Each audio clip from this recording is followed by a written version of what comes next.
Thank you, Presiding Officer. I'd like to thank my colleague Edward Mountain for bringing this very important issue today. I don't think in any way he's talking down the Highlands. In fact, it sounds to me like he's sticking up for his constituents in the Highlands, which is absolutely the right thing he should be doing in this chamber.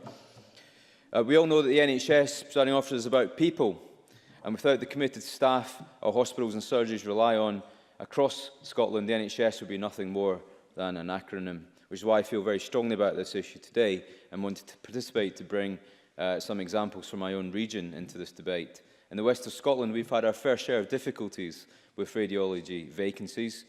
In NHS Ayrshire and Arran, the clinical radiology consultant vacancy rate has reached 34%.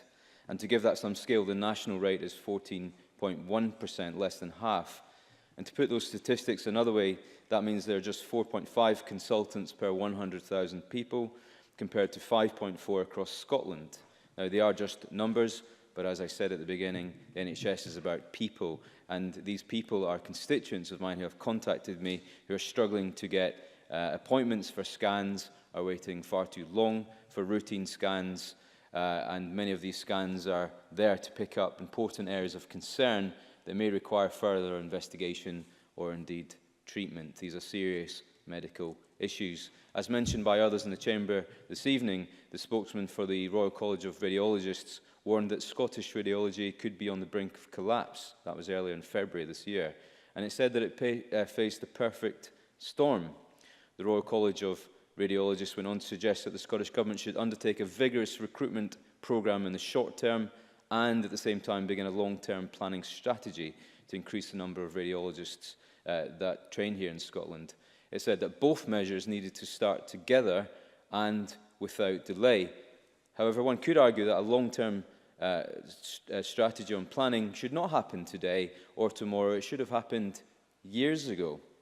Now, to give credit to the government, there is a recruitment drive at the moment to attract students to radiology happening. It is welcome.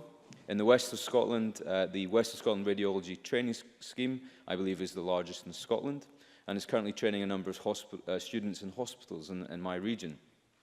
But I would be interested in hearing from the Cabinet Secretary about the relative success of this recruitment drive relative to the demand that we know we face. We've already heard the length of time it takes to train someone. What are we going to do in that lengthy interim period whilst these new students are coming through the system? The Health Secretary also earlier this month, I believe, said to my colleague, Mr Mountain, that she would be meeting the Royal College of Radiologists to listen to their concerns. I would find it very helpful in response if the Minister could update the Chamber as to what actions were agreed at that meeting.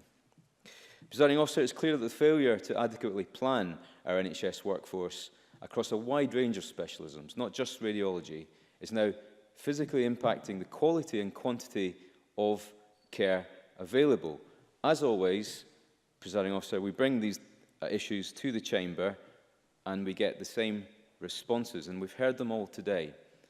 Brexit. Brexit is somehow a barrier to fixing a problem that the government was warned about a decade ago, way before. No, I won't. I'm short on time. The second one we always hear is things are just as bad in England. We've heard it again today. We heard it again last week. In fact, it was a week ago I stood in the front bench in this chamber to bring up another issue of workforce planning around lack of GPs in Scotland, and we had exactly the same response from the centre benches. And the third one I've heard today, which is a new one, is the fact that demand has risen. Surprise, surprise, of course demand has risen. Did we not think 10 years ago that demand would be rising for such services? So all three of those defences, in my view, are absolute nonsense, and I'm sick and tired of listening to them. There's no shame in bringing up this issue in this chamber, because the people of Scotland are listening to this and will expect the Minister to say exactly what she's doing to address the problem, not just in the short term, but to make sure that in another 10 years, whoever is sitting on these benches doesn't have to have this debate. Because, Presiding Officer, I want to go back to my region and tell people in Scotland that we raise this important issue. We're not scaremongering, and it's absolutely right and proper that we raise these issues in this Parliament. Thank you.